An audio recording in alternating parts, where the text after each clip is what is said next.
Deux pigeons s'aimaient d'amour tendre. L'un d'eux, s'ennuyant au logis, fut assez fou pour entreprendre un voyage en lointain pays. L'autre lui dit: qu'allez-vous faire? Voulez-vous quitter votre frère?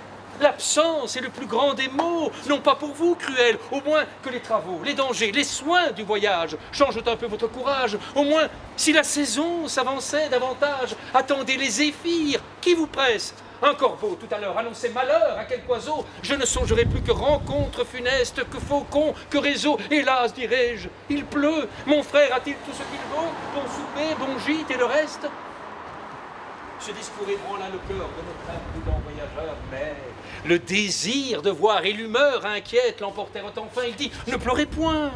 3 jours au plus rendront mon âme satisfaite. Je reviendrai dans peu compter de point en point mes aventures à mon frère. Je le désennuierai. Quiconque ne voit guère n'a guère à dire aussi.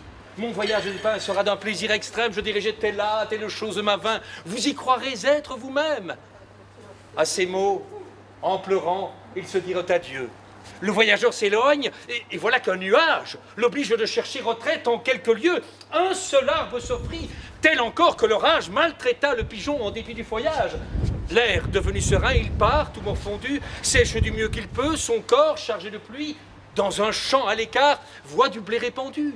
Voit un pigeon auprès, cela lui donne envie, il y vole, il est pris. Ce blé couvrait dans l'âne les menteurs et traîtres appâts. Le las est épuisé, si bien que de son aile, de son pied, de son bec, l'oiseau le rompt enfin. Quelques plumes y périt, et le pic du destin fut qu'un certain vautour à la serre cruelle vit notre malheureux qui, traînant la ficelle et les morceaux du lac qu'il avait attrapés, semblait un forçat échappé. Le vautour s'en allait le lier quand des nues font à son tour un aigle aux ailes étendues. Le pigeon profita du conflit des voleurs, s'envola, s'abattit auprès d'une masure, crut pour ce coup que ses malheurs finiraient par cette aventure, mais un fripon d'enfant, cet âge est sans pitié, prit sa fronde et tua plus d'à moitié la volatile malheureuse qui, maudissant sa curiosité, traînant l'aile et tirant le pied, demi-morte et demi-boiteuse, droit au logis s'en retourna, que bien que mal elle arriva, sans autres aventures fâcheuses.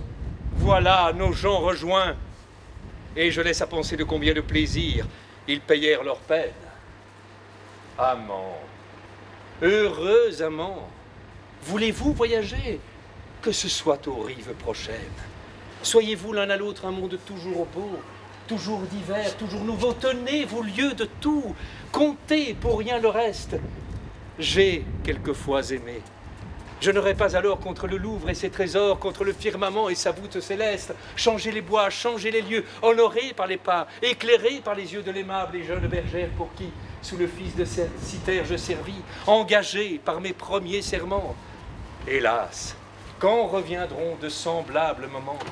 Faut-il que tant d'objets si doux et si charmants me laissent vivre au gré de mon âme inquiète? Ah, si mon cœur osait encore se renflammer, ne sentirais-je plus de charme qui m'arrête? Ai-je passé le temps d'aimer? On espère que non. Non, hein? On espère que non.